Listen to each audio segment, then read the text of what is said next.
Yeah, feel like I've been waiting forever for this shit. First album in the game, I'm trying to level with this shit. My fans probably thinking he won't never drop that shit, but I'm trying to make it perfect so you all cop that shit. I know when I'm on Twitter, everyone's like, when's the album coming out? I mean, obviously, people want to know the date. So if you want to respond to that. And what are you going to do from now until the album comes out? I think that the true fans are impatiently patient. The real fans know that, like, I'm doing my best to take my time and to make it perfect. A prime example, you know, not to necessarily compare us as artists, but like I remember when Cole did, you know, the warm up, and then he was just ghost. You remember the warm up? It was crazy. Oh man, you know. And then Simba came out, like all this shit, and then just ghost. And we appreciate it because we're big Cole fans. So like we would like listen to it over and over. But then when he hit us with Friday Night Lights, it was on. After that, it was on. And that's how I feel about this album. It's like, I know I've been ghost, I know I've been gone, but I've been getting so much content together. You know, like working on the whole album, having that there, then the deluxe, then features and all these other things. So, you know, this fan asked me on Twitter. So I don't really go on Twitter a lot now just because I just focus so much on the actual album. Like I wasn't on Twitter when creating the album because, you know, one kid could be like, "You're God," and like, "You're amazing," you know, and then somebody else is like, "You fucking suck, you're terrible, I hope you get cancer and die, you piece of shit." Like, so it's like, whoa, it's like just like there's no really in the middle. Like, you know, I like this song, but I didn't necessarily like this, and go into an intellectual reason why you didn't like it. So everybody's a critic, so fuck everybody. I'm just gonna make this album like it was me back in the basement with no fans. And so that's why I chose to go that route. But honestly, you know, there's gonna be a lot of content coming out. You know, I've got records with Big Sean, with Hit Boy, Audio Push, like a lot of my homies, talking to the homie Vic Mensa, like all these, you know, things that are in the works, just on the side. Things that are finished, things that are still being, you know, still happening. Videos, just another day episodes, tours. You know what I'm saying? Like from this Cruella tour that I'm about to go on, which is 5 weeks, to the While You Wait tour that I'm about to go on, which is 6 weeks, and we're gonna hit all the markets that we did on Welcome to Forever. It's gonna be really amazing, you know, but I'm taking my time. And as I was saying, a fan asked me on Twitter, they were like, you know, how come you only drop one project a year? And I thought about it and I said, I take my time to make incredible music while other subpar rappers put out subpar music to stay relevant.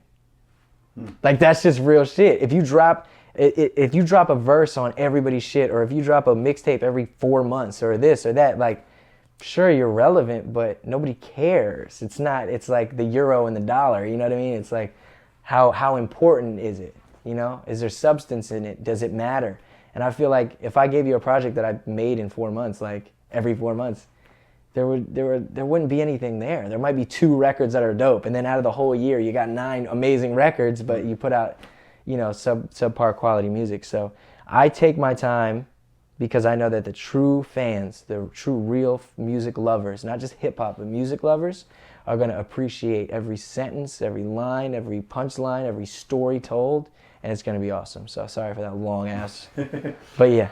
Just ride with a motherfucker. Keep it real, never lie to a motherfucker. Hold me down. Chillin' in the God of the Vito, rockin' Adidas with a senorita and see sippin' liquor by the leader. That's royalty. Like the homie Gambino, we know we be in the casino, like in Cubans with a C note. I'ma fuck the game. Dare you to test my libido, coming up shorter than Danny DeVito whenever I step on the beat, ho. Like a killer on the creep, slow. Have my share of defeat, but we still gon' eat, ho. While the fans bump and welcome to forever on repeat, though. Before the album, is there going to be a mixtape? Are you releasing like individual songs? And are they going to be songs for the album, or are they going to be just kind of like things you've been working on? Yeah. You know what's funny? Because they reflect it and they really don't at the same time. So like all the music that you guys are going to get sounds nothing like the album, which is weird. I know it's almost kind of like, what do you mean? Like I was on Ustream, I did a Ustream and I played like all these records that weren't on the album. And, you know, fans were like listening, just as select fans that might have been on Twitter that night, or, you know, I just played music for like an hour. And, I was like, yeah, none of this shit's on the album. People are like, what the fuck? Like, this is crazy. And it kind of got me excited because I'm like, man, if you think that this shit is crazy, like, just wait for the actual album. It reflects sonically a bit, just kind of where it's going. But for the most part, man, it's just like dope music. It's just dope records. It's shit that was good, but it wasn't good enough to go into the album, or didn't tie into the album, or wouldn't necessarily make sense.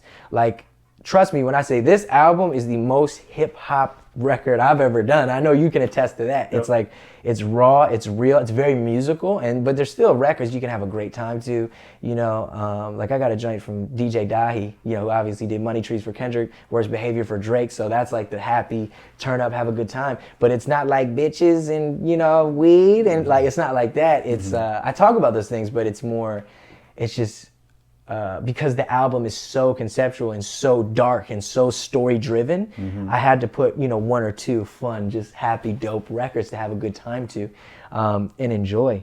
So yeah, I mean, you guys are definitely going to get a lot of content from the Just Another Day videos, to seeing what I'm doing on tour, to tickets for the next tour, to, you know, I've got records with Six, Arthur MacArthur, you know what I'm saying? Just all different types of people, my homie Tay Beast, and that I'm just gonna be dropping. So you can definitely expect content nonstop from the point, you know, in which I'm sure a record or two is already dropped by the time this thing is released. So expect more. Expect an album date. You know, I'm not gonna tell you when or this, because let's be real, people. Every time our favorite fucking rapper is like, my album's coming out this day, the shit never happens, okay? So I'm not gonna be like, it's coming out, and then everybody's like, yeah, and then when I have to, you know, a sample doesn't get cleared, and I gotta go back and replay it or something, you fucking lied, Logic, and it's like, oh man. So I'd rather just like, trust me when I say that the second that you get a date from me, that's the date it's gonna be, you know? We're months away. We're not, it's not fourth quarter, you know, it's not December, it's nothing crazy like that. We're literally months away. It hasn't even been a year since I dropped my last mixtape. I gave you 20 songs. I've given you just under 150 songs for free out of my whole catalog. I'm only asking you to pay for however many is gonna be on the album. I always said it. So yeah. Now all the real fans know the album gonna be crazy. Spit it off the top and get dirty like Pat Swayze. From the cover of double XL, fuck around and then propel. Tour coming soon, man, I know the tickets finna sell. Really, coming for everybody's Achilles. Put my own money into this album like $500,000. What was the difference between making this album and making your previous mixtapes? The difference is, like, this is funny because I guess I haven't said this in an interview yet. But when I let you listen to like the one or two songs that I had first made for the album, you know, and I said, what do you want to hear from this album? He said, I feel like on your mixtapes, you were telling me, you know, okay, I get it. Like, you know, you were poor growing up, or your dad, you know, was on drugs or this or that. You were telling me. But then it was a lot of like, my flow so tight and my style and like having a good time, because that's what hip hop is. It is a bit braggadocious. It started with that back in the, you know, late 70s, early 80s, you know. My DJ so fly, and I'm the MC on the block and the Bronx and shit like that. That's what it is. It's just fun. But with this album, I'm showing you. The mixtapes I told you, with the album I'm showing you, and that's what you said you wanted. I want you to show me.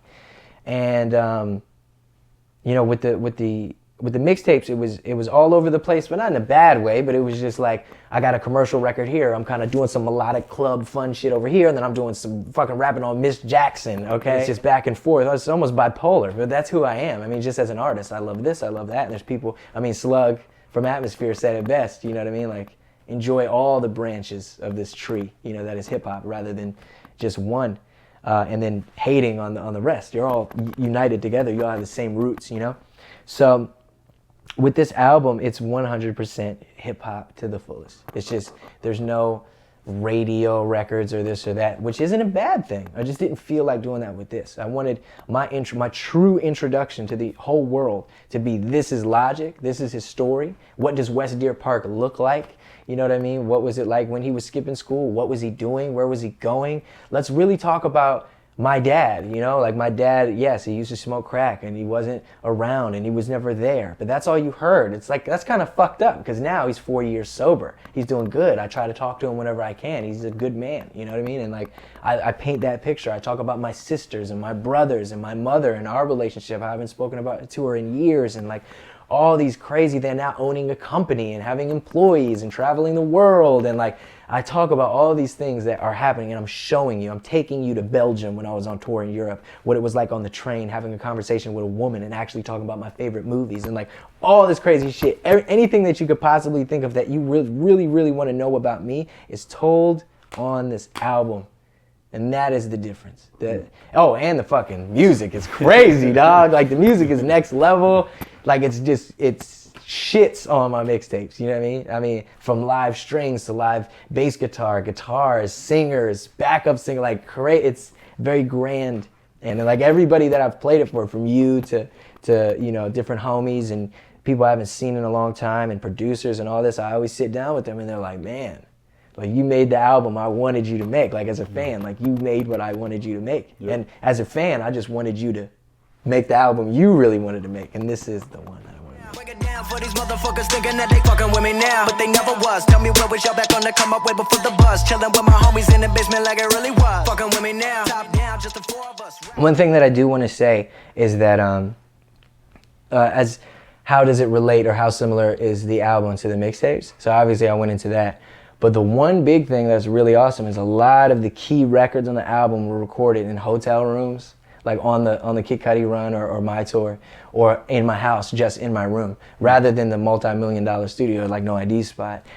Just because there's certain feelings and things that you can just never replicate, and being back in the basement on some just like raw hip hop shit was one of them. So I chose to just turn off the lights and just kind of do my thing here. So I know it's like, it's kind of weird to say that because people might not necessarily understand it, but it's like, you know, they love me for a reason, and I think it's because of the grassroots nature of the music. Mm-hmm. So rather than just leaving that all behind me and going into this huge studio and like, yeah, I'm in the studio, I got my engineer and I got this, like for certain very key records and very raw records, I sat down and engineered it myself and, you know, copied and pasted and like arranged everything or produced the whole beat myself just for the fans, just so that they would still feel that realness to it, not necessarily synthetic like you can sometimes get from a studio, you know what I mean?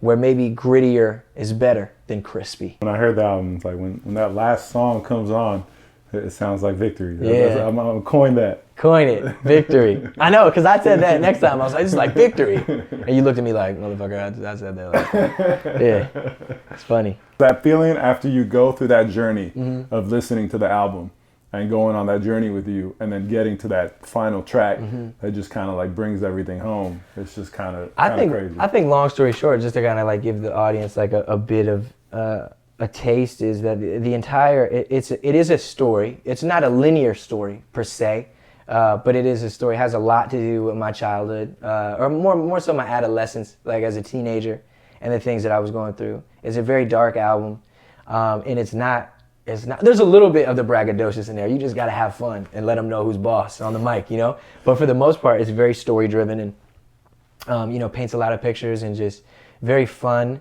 But that last record, it talks a lot about rap, you know, but it's not like my flow this, my flow that.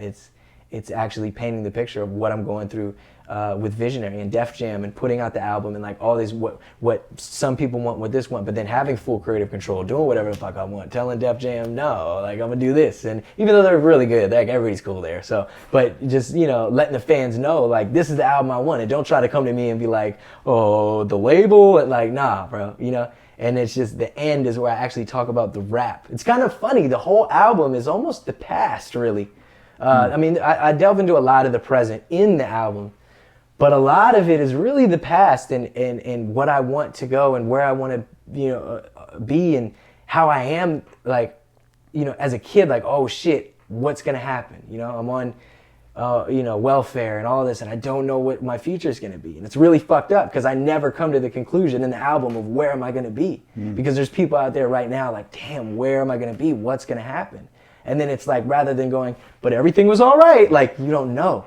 But you know, because you're like, the motherfucker put his album out, everything's okay. And so it's kind of that last record that depicts and paints the picture of the present moment and where my mind was.